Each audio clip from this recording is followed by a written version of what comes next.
pasión por Formosa, llamada la hermosa, hace muchos años por el español.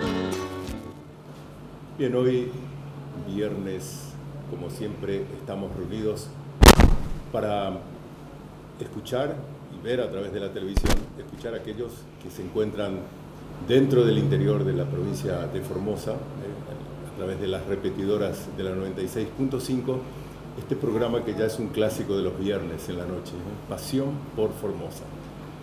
Realmente toda nuestra pasión está puesta aquí en este programa y hoy queremos recordar una fecha, valga la expresión, poco recordada, una fecha dentro de nuestra historia de la República Argentina, bastante olvidada, yo diría.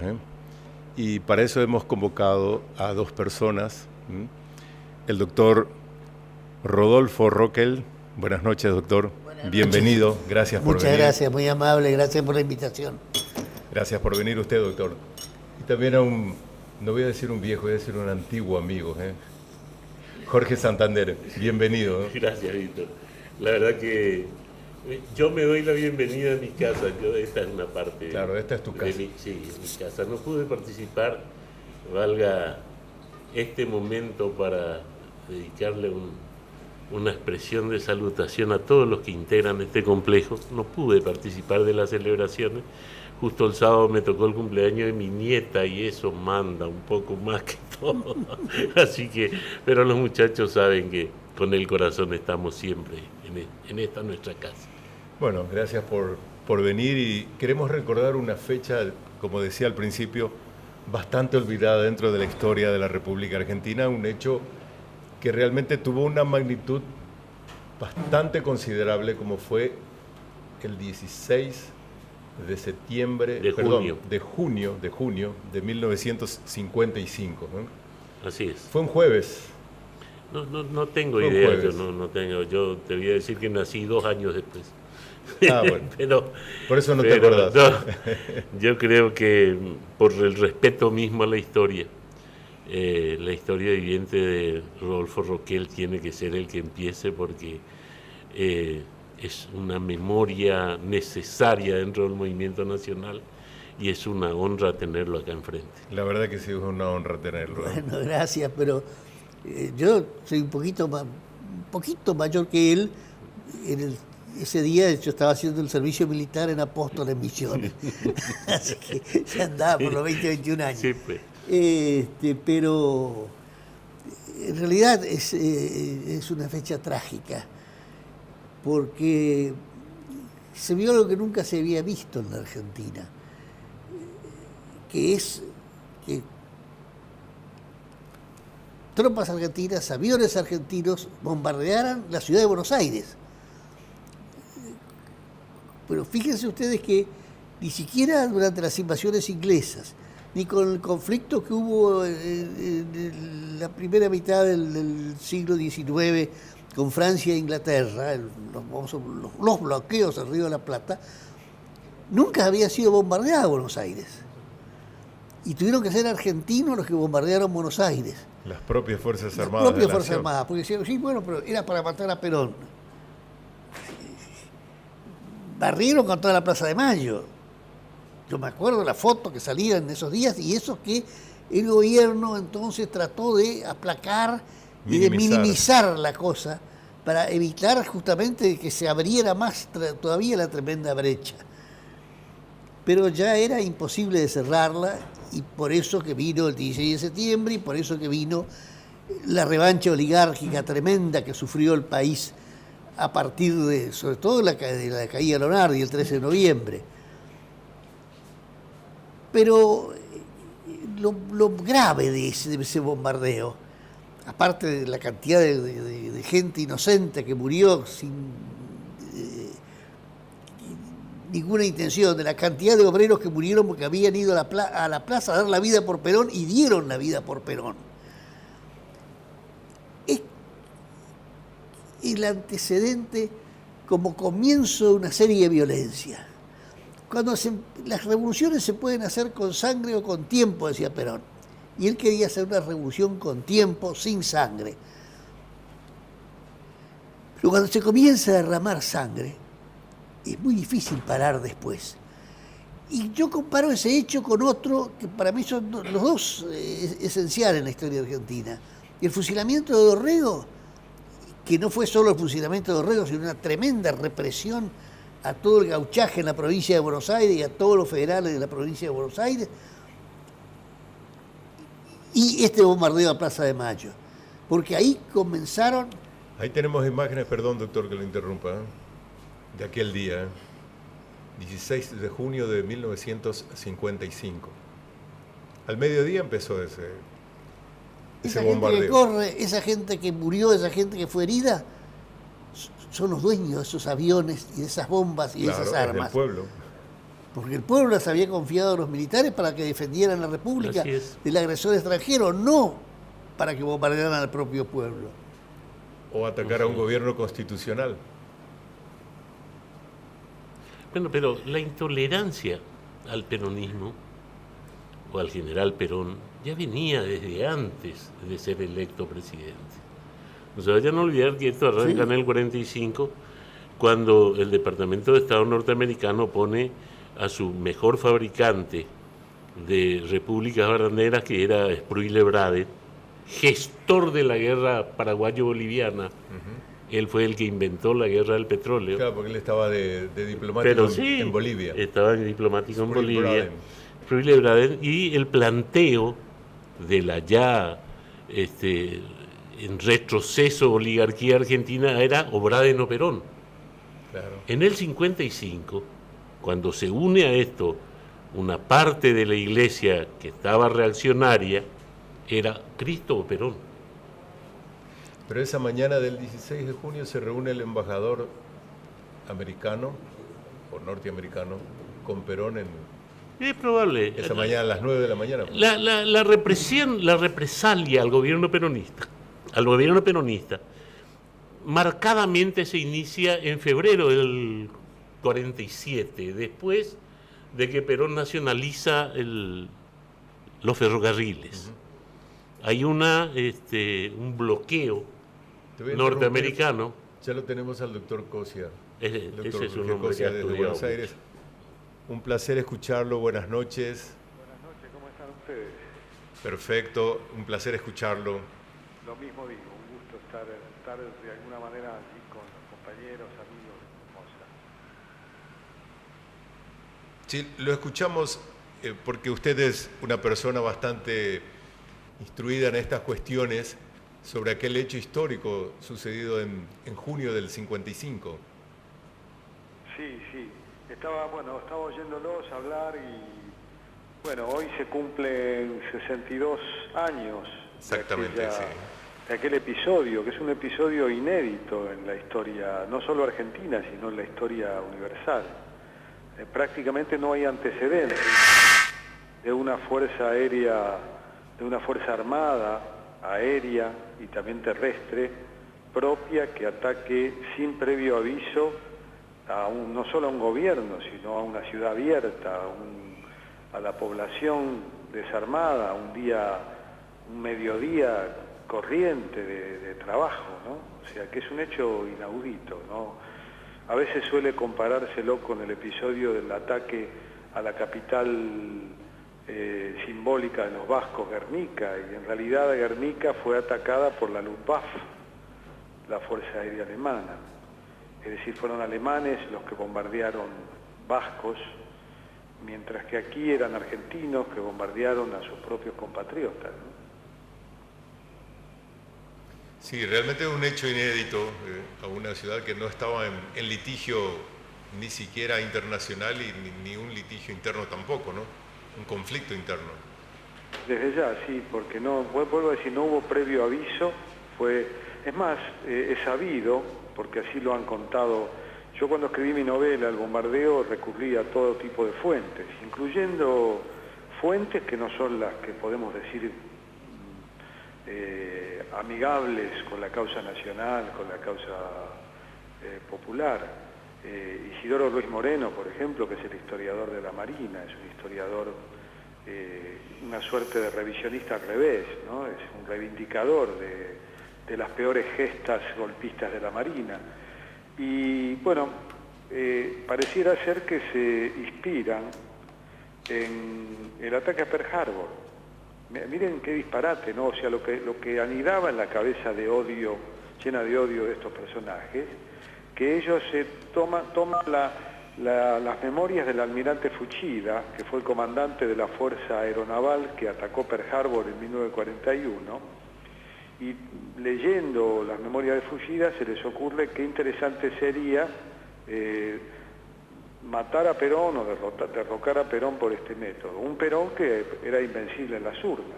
En el año 1954, las elecciones a vicepresidente, que en ese momento se hacían a vicepresidente, había ganado por más del 60% de los votos el candidato de Perón, el almirante Tesser.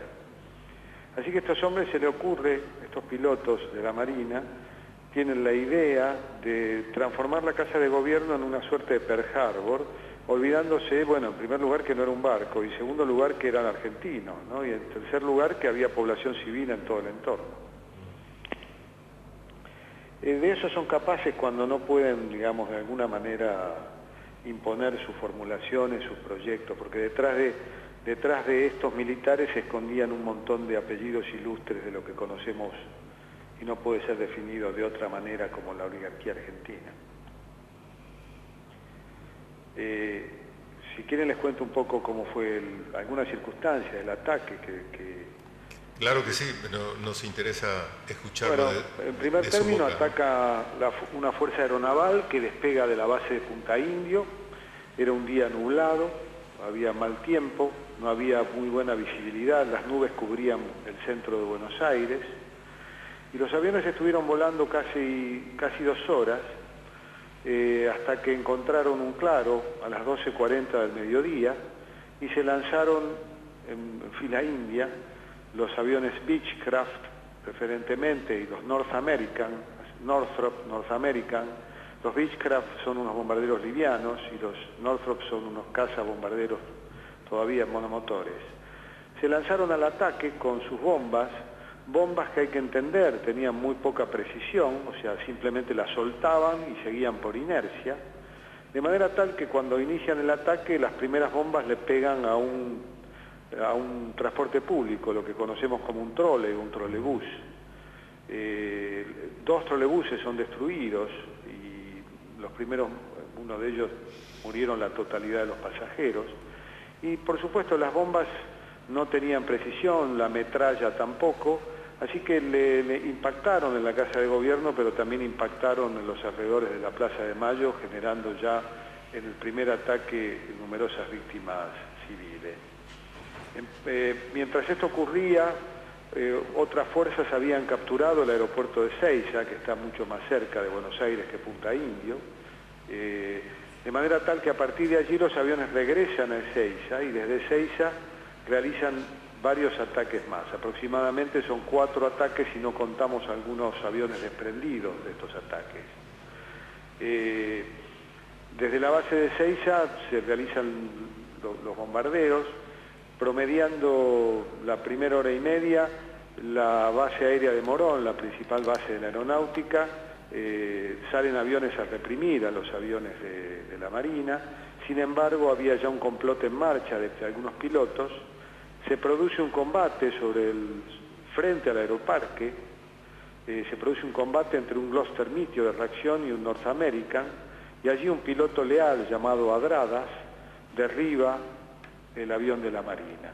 Ese es el primer combate de la Fuerza Aérea y de la Fuerza Aeronaval Argentina. No fue en Malvinas, fue entre argentinos y un hombre que cumplía con la Constitución, Adradas, derriba un avión aeronaval frente al aeroparque. El piloto aeronaval se arroja en paracaídas y es rescatado por la prefectura y se salva. Ahora, perdón que lo interrumpa, ¿esos aviones por qué tenían pintados Cristo vence? Sí, los aviones los pintan recién, ahí hay distintas teorías. Yo escribí una novela histórica y quiero ser lo más, en este caso ya no hablo como La ficción histórica debe basarse en los hechos reales, lo que presupone es algunos diálogos y situaciones, pero sobre hipótesis confiables. Todo lo que yo estoy contando ya no es ficción, sino que es absolutamente real. Los aviones habrían sido pintados en Ezeiza, en el segundo ataque, y fueron pintados de manera improvisada con la Cruz y la B de Vence. Algunos dicen que estos aviones, que esta pintura se utilizó recién en septiembre del 55. Yo al momento no he podido confirmar si fue en junio o en septiembre que debuta esta consigna. Es muy probable que haya sido en junio, ya que hay que recordar que el bombardeo, como estaban explicando ustedes en el piso, fue una colateral extrema y delirante del conflicto que llevaba adelante el gobierno de Perón con algunos sectores de la curia, los sectores más recalcitrantes de la Iglesia, hacía ya más de un año. Así que también hay que recordar que los marinos sublevados, porque en esta sublevación no formó parte la Marina, la Fuerza Aeronaval de la Marina, los buques de guerra no pudieron despegar, no pudieron zarpar de Puerto Belgrano, y luego fuerzas de infantería de Marina. Hay que recordar que la Marina nunca fue extremadamente católica, en el sentido en que lo fueron muchas veces los oficiales del ejército. La Marina tenía una tradición pro-británica, al punto que sus oficiales llevaban luto por Nelson, el almirante Nelson, vencedor de Trafalgar, que también muere en Trafalgar, batalla librada contra la Armada de Napoleón. Imagínese usted, la Marina Argentina llevaba luto por un almirante héroe de los ocupantes de Malvinas. Qué paradoja, ¿no? Qué paradoja, realmente. La historia argentina está llena de estas paradojas lamentables. Por eso cuando uno usa la palabra cipayo se queda corto. La Marina más bien era liberal, así que este conflicto con la Iglesia fue una excusa para que se dispararan sus energías más reaccionarias y antiperonistas, ¿no?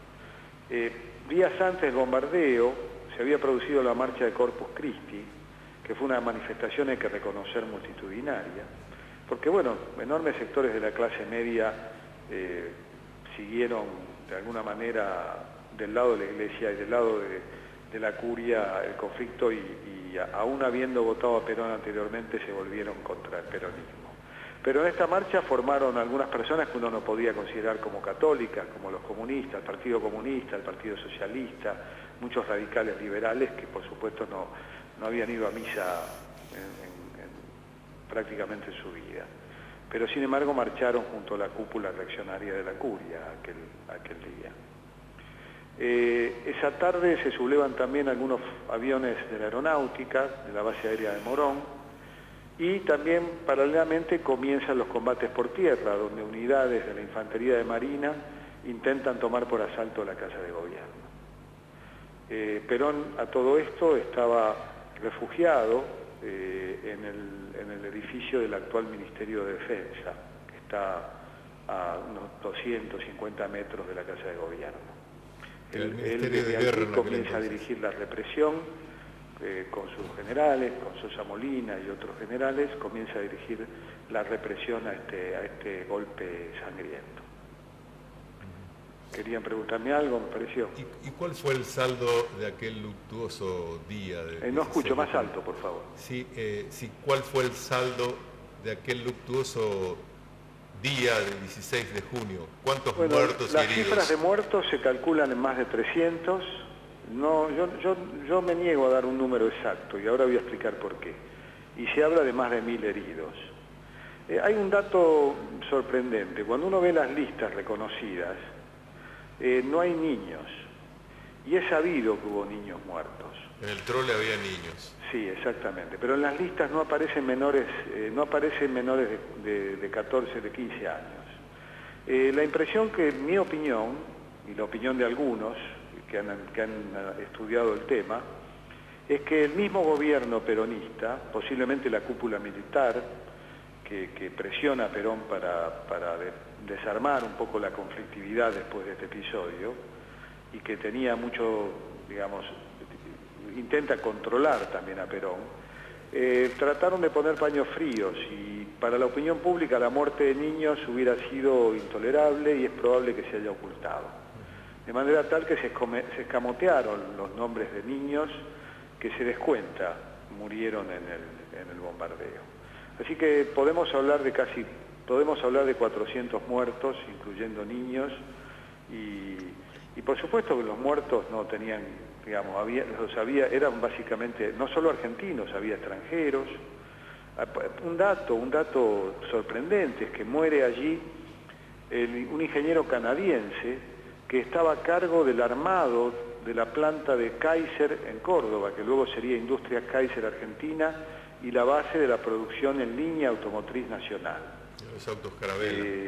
Perón había traído la planta entera de Detroit, de Toledo, Estados Unidos, y la estaba montando los norteamericanos de Kaiser, y el director del montaje muere el día del bombardeo. Y también muere una funcionaria de la embajada norteamericana. Yo creo que no es casual, ustedes lo mencionaban, Perón se reúne esa mañana con el embajador de Estados Unidos, Albert Nuffer, y yo creo que hay una relación entre estos hechos. Me parece que uno de los temas que conversaron Perón y Nuffer tenía que ver con el montaje de la Kaiser, además de las negociaciones en torno al petróleo. Yo no creo que haya sido... A ver, muchas veces se habla con ligereza de que que los norteamericanos estaban detrás de esto, ¿no? O sea, los norteamericanos estaban en una etapa crucial de la Guerra Fría y ellos eran muy pragmáticos. En ese momento, si podían negociar con Perón, ellos negociaban. Al día siguiente del bombardeo, el embajador norteamericano se reúne con Jorge Antonio, que era el operador de Perón en materia de industria automotriz. Yo creo que más que los norteamericanos estaban detrás del golpe de los ingleses, que aún en su decadencia imperial seguían viendo a la Argentina como parte de su territorio semicolonial. Mientras que los norteamericanos estaban más preocupados con la Guerra Fría y en ese momento hay que recordar que también hacían la vista gorda, a diferencia del 45, donde todavía la influencia de la perspectiva geopolítica norteamericana tenía que ver con la supuesta lucha contra el nacionalismo. De manera tal que no podemos decir que Nuffer estaba ahí en una suerte dándole un ultimátum a Perón. Por supuesto que luego sacaron beneficio del golpe de septiembre del 55. Claro, a propósito, ¿qué consecuencias tuvo este hecho? ¿Aceleró la caída del gobierno constitucional del general Perón? Yo creo que Perón quedó choqueado por la capacidad. Hay que tener en cuenta que esto duró 4 horas, y si en 4 horas hubo 400 muertos, más de 1000 heridos, ustedes imagínense si la lucha durara meses. Creo que esta es una de las... Esto desde el punto de vista de Perón, que siempre tuvo temor a una guerra civil como la española en la Argentina. La segunda cuestión es que la impunidad que tuvieron los criminales golpistas, yo creo que le dio un pésimo ejemplo al pueblo argentino, que el 16 de junio salió a defender a su gobierno. Casi se dicen que 60.000 obreros estuvieron en las calles, y pueden haber sido más incluso. Pero creo que ese mismo día ya el ejército argentino no solo se ocupó de tomar el Ministerio de Marina, sino también de impedir que el pueblo tomara por asalto el Ministerio de Marina, amenazando incluso a la multitud obrera con las armas del ejército, ¿no? De manera tal que la cautela, la prudencia extrema, casi conservadora, de la conducción militar intimidó a la larga al pueblo argentino de salir, y en septiembre la reacción popular no fue tan intensa. Creo que estos aspectos jugaron de alguna manera en septiembre del 55. Yo igual me niego a hacer una interpretación de qué hubiera pasado, porque realmente los temores de Perón en torno a una guerra civil y a lo sangrienta que hubiera sido, me parece que no eran infundados. Hubiera sido realmente terrible se habla muy pocas veces, pero en septiembre, los días del golpe de septiembre, hubo varios miles de muertos en los distintos campos de batalla de esa pequeña guerra civil que duró 3 días hasta que Perón decidió ir a la cañonera paraguaya.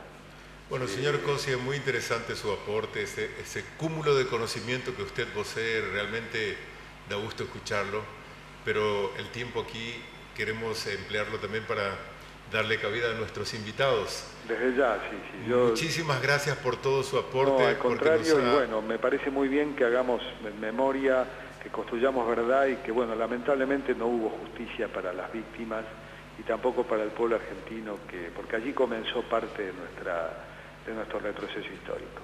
Les agradezco, les mando un fuerte abrazo. Nosotros somos los agradecidos. Un fuerte abrazo, doctor. Muchas gracias. Hasta luego. Bueno, ha sido Jorge Cosia, que es un hombre que ha escrito un libro incluso, ¿no?, sobre esta cuestión de este suceso ocurrido aquel 16 de junio de 1955. Cuando Cosia hablaba de la influencia inglesa o británica, con la Armada me Nacional, hacía acordar a mí, si no Nevero de Ventrovato, y dice que un ministro del gabinete británico le dijo a un diplomático, antes de la revolución del 4 de junio, ¿no?, del 43, a un diplomático norteamericano, le dijo: ustedes nos podrán quitar el Canadá, pero nunca la Argentina. Sí. Éramos más colonia. Pero claro, si ellos manejaban los ferrocarriles, los teléfonos, el transporte urbano de pasajeros de la ciudad de Buenos Aires, el Banco Central, que era de economía mixta, era un banco privado, no era un banco del Estado. Los seguros, los reaseguros también. Y además no teníamos una flota mercante importante. Con Perón llegamos a tener la 4ª flota mercante del mundo. Todo eso era británico. Éramos una colonia británica que le salía gratis porque ni siquiera tenía que gastar plata en nombrar un gobernador. Así es. Para eso nos dejaban a nosotros que hagamos fraude. Por eso dijo que queda corto la palabra cipayo decir eso. Es absolutamente cierto. Y eso es una de las tantas cosas que no se reconocen al peronismo y que los mismos peronistas nos solemos olvidar, que el peronismo le dio a la Argentina soberanía política, le dio independencia económica 2 veces. Con Perón, cuando repatrió la deuda externa y nacionalizó los servicios públicos, y con Kirchner, con Néstor, cuando le pagó al Fondo Monetario Internacional y renegoció la deuda externa. Fueron los 2 momentos culminantes de la independencia económica argentina. Y eso se lo debe el país al peronismo. Aparte con y Perón, ahora... Con Perón en aquella época hablaba justamente el señor Cosia sobre la empresa Kaiser, que fabricó los autos Carabela. Era el 6º país del mundo en fabricar aviones a reacción. Le vendíamos aviones a la Armada, a la aeronáutica norteamericana. Se creó la siderurgia argentina con Somisa. Se creó la empresa, o sea, lo que hace la energía atómica, la Comisión Nacional de Energía Atómica. Así es. Un país pujante que estaba despegando. Yo creo que eso también... Y esa es una de las pocas cosas que la revolución llamada libertadora no destruyó. La política de energía atómica iniciada por Perón. Porque gracias a Dios hubo un marino gorila, pero patriota, que defendió eso, y después todos los otros gobiernos ya no pudieron dar marcha atrás y lo continuaron. Ahora no quieren continuar con ARSAT. Ahora, y no hablemos de las escuelas y de la parte de salud, que eso en la época de Perón como nunca antes se tuvo. Por eso que yo les contaba hace un rato de que la resistencia al gobierno peronista fue fraguada en todo momento desde el exterior. El derrocamiento de Perón fue planificado en su faz más importante por el Departamento de Estado norteamericano. La plata la pusieron los ingleses. El Foreign Office inglés fue el que financió la Libertadora. pero se planificó con los Estados Unidos. Los Estados Unidos le presionaba ya desde el 47, desde que se nacionalizaron los ferrocarriles a los ingleses para que de una vez por todas decidieran derrocarlo a Perón. No era fácil, no era fácil. Este bombardeo estaba planificado para el 9 de julio. Lo habían planificado para el 9 de julio.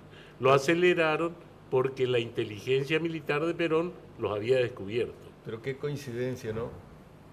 3 meses, justo 3 meses antes Sí, de la caída de Perón. así es, Y así es. en el 74, cuando cae un gobierno peronista, también justo 3 meses antes, El 76. 76, perdón, 76. Sí, En el 24 de diciembre, Videla da un mensaje desde Tucumán 3 meses antes. así es. Y una mera coincidencia con este hecho. Y en el 51 ya hubo un levantamiento militar de Benjamín Menéndez que tiene mucho que ver con los otros Benjamín Menéndez, con Luciano y con el otro Sí, de claro. Malvinas. Lo llevaban en sí. el código genético. Sí, lo llevaban en el código genético. Que subleva una parte, avanza sobre Buenos Aires, pero los suboficiales se niegan. O sea, hay una parte subleva. de la tropa que Eso dice fue en el no. 51. En el 51. Entonces no hay combate, no pasa nada. Pero esa misma gente después prosiguió con los mandos, ¿no? El bombardeo del 16 de junio tiene un ala civil muy importante que hay que contarla. Con Bossi, que era el que pergeñó lo de Pearl Harbor, y que el que armó para llevarlo a Perón a un barco el 9 de julio y meterlo preso, todas esas ideas habían corrido sobre la mesa. En la primera reunión que hace con la parte civil es con Miguel Ángel Zavala Ortiz, presidente de los radicales. El radicalismo estaba en eso, igual que el socialismo y los conservadores, más algunos diplomáticos. Todos después se fueron y se refugiaron en Montevideo. Ya en esos días finales, después del 11, que fue la marcha del Corpus Christi, y después del 13, que Perón, porque quemaron una bandera argentina en esa marcha, que arriaron de la Plaza del Congreso para poner una bandera papal, expulsa el día de San Antonio a 2 obispos de la curia, los expulsa del país. Y bueno, ahí se suma una parte de lo que se conoce como la juventud del nacionalismo católico, en donde suenan nombres muy conocidos como el de Mariano Grondona, por ejemplo. Mariano Grondona estaba en ese movimiento ya contra Perón.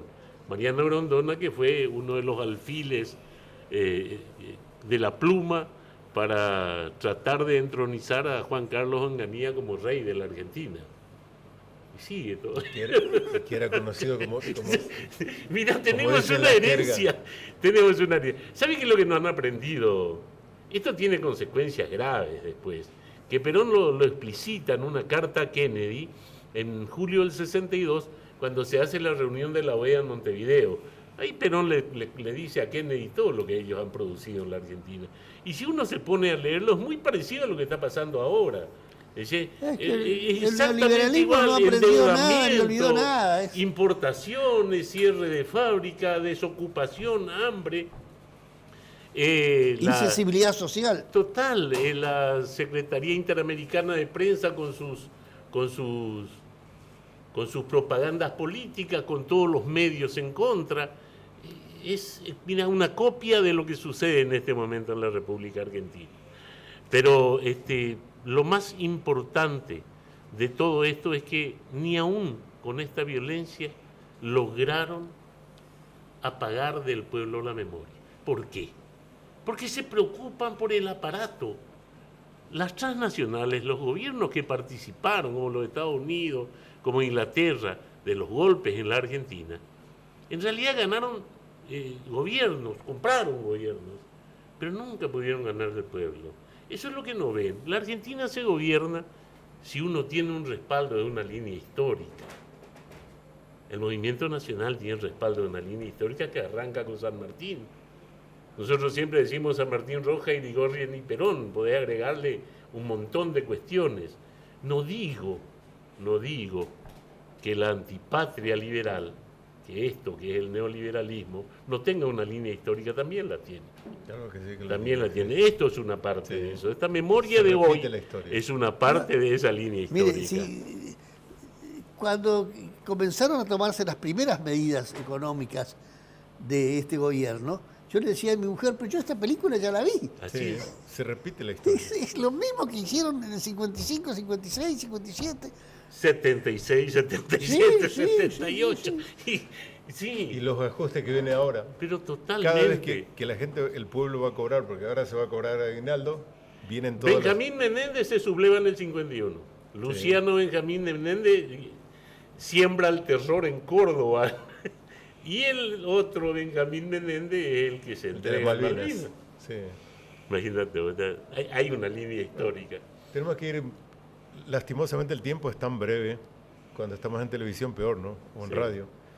Y tenemos que ir redondeando un poquito sobre esta cuestión que estamos tratando aquí con los televidentes y con la audiencia. Bueno, yo lo que quiero decir es, hay que recuperar la memoria, la capacidad de memoria. La memoria y el olvido se manipulan mucho para... ¿Cómo decían? Los pueblos que no tienen memoria son fagocitados por el dominador.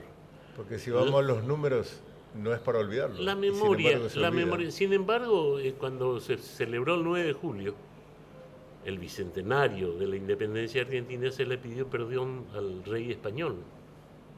Cuando se celebró el 25 de mayo se puso mal la fecha. Parecen casualidades, pero en la política Se quiere borrar la moderna memoria. no existen las casualidades. ¿Qué es lo que están haciendo? Quieren borrar la historia. Hoy escuché a un periodista en Buenos Aires decir que la historia argentina está muy abollada, cachada, olvidada. No es cierto. La historia argentina está llena de glorias y de libertades Claro que sí. que enlaza a los pueblos de Latinoamérica. La memoria hay que hacerla. Nosotros estamos escribiendo historia acá. Perón decía en su carta a Kennedy, de nuestras obras materiales es testigo todo el territorio. Lo mismo puede decir Gildo acá. Todo el territorio es testigo de lo que se está haciendo. ¿Por qué esta es la continuidad histórica? Esto que se hace con el Modelo modelo justicialista. Entonces, la obra social que se ha hecho, Perón decía, hemos sacado un país medieval a convertirlo en un país con los más altos estándares de vida. Se le dignificó al ser humano. Encontré una colonia en 1945 y entregué un país soberano en 1955. Así es. Eso es memoria. Doctor, ¿qué nos puede decir para Yo ir simplemente terminando? quiero insistir en una cosa. El gusto a la sangre es como el hambre, que comiendo viene y se convierte en una adicción. La fecha que hoy recordamos, los fusilamientos,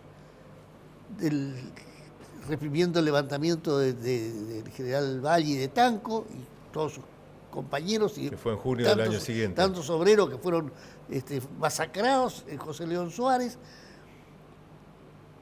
cuando Perón nunca había fusilado ni a Menéndez ni a ninguno de los que se habían sublevado contra él.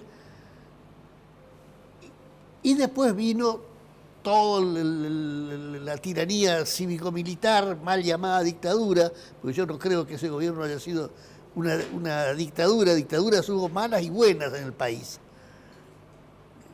Una dictadura si vamos a dejar quedar bien con el Diario de la Nación, Mitre fue dictador, porque entre la batalla de Pavón y la elección que lo eligió a Mitre, Mitre asumió el Poder Ejecutivo Nacional de Prepo.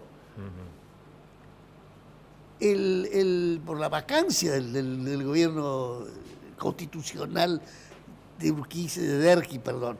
Santiago Derqui. Y la anterior. y entonces vino toda esa sangre, vino el asesinato de Aramburu, y todo eso, la tremenda represión, todos los muertos. ¿Y todo eso por qué? Y porque cuando se empieza a matar, es muy fácil empezar a matar. Y la impunidad que hubo después. Pero después viene que la venganza trae la venganza, la sangre trae la sangre. Por eso yo sigo insistiendo, a pesar de todos esos odios que nos hemos tenido, todo lo que hemos sufrido, hay que recordar que un país, para ser país, necesita como base la existencia de una amistad cívica. Que el argentino sea argentino y vea a un hermano en el otro argentino, aunque discrepe tremendamente. A mí el presidente de la República no me despierta la menor simpatía, pero yo tengo que tener una amistad cívica con él y con sus funcionarios y con sus partidarios, porque si no, viene la guerra civil. Creo que Perón resignó el gobierno para evitarle al país una guerra civil como la de España. Para que no haya derramamiento de sangre. Y esa guerra civil sí que fue terrible, y Perón había estado en España inmediatamente después de la guerra civil. Había visto los restos, las ruinas de un pueblo maravilloso como fue como era y sigue siendo el pueblo español, ¿no es cierto? Y bueno, gracias por la presencia de ustedes y gracias por el aporte histórico de esta fecha que muchas veces pasa por alto, que muchas veces nosotros mismos no lo recordamos, pero creo que fue una acertada recordarlo, refrescar un poco la memoria para que no vuelva a suceder, aunque, como decía el doctor, la historia se repite. Así es. Esta película ya la vimos. Sí. Ya la Ahora vimos Marx varias decía veces. que lo malo es que se repite. Primero es tragedia y después es comedia. Y esto es, Dios me perdone, estamos asistiendo a una comedia, a una farsa. Hoy vi hace un rato una funcionaria del gobierno, por televisión, una funcionaria del gobierno nacional, del Ministerio de Asistencia Social, diciéndole negra de M a una persona, a una dama que le venía a hacer una queja porque le habían hecho una injusticia, y diciéndole a los demás ya como insulto final, después de decir una serie de barbaridades, villeros. Sí. Ese odio de clases que ha sido lo que nos ha perseguido a los peronistas durante tantos años, tantas décadas. Eso no tiene que terminar. Bueno, tenemos que establecer una breve pausa y retornamos con el segundo bloque. Creo que va a ser un homenaje por el hecho de que el domingo se conmemora el Día del Padre. Así es. Bueno, perfecto. Gracias por la presencia de ustedes. Gracias a ustedes. Buenas noches. Que pasen bien. Buenas noches. Pasión por Formosa, mi amada la hermosa, hace muchos años.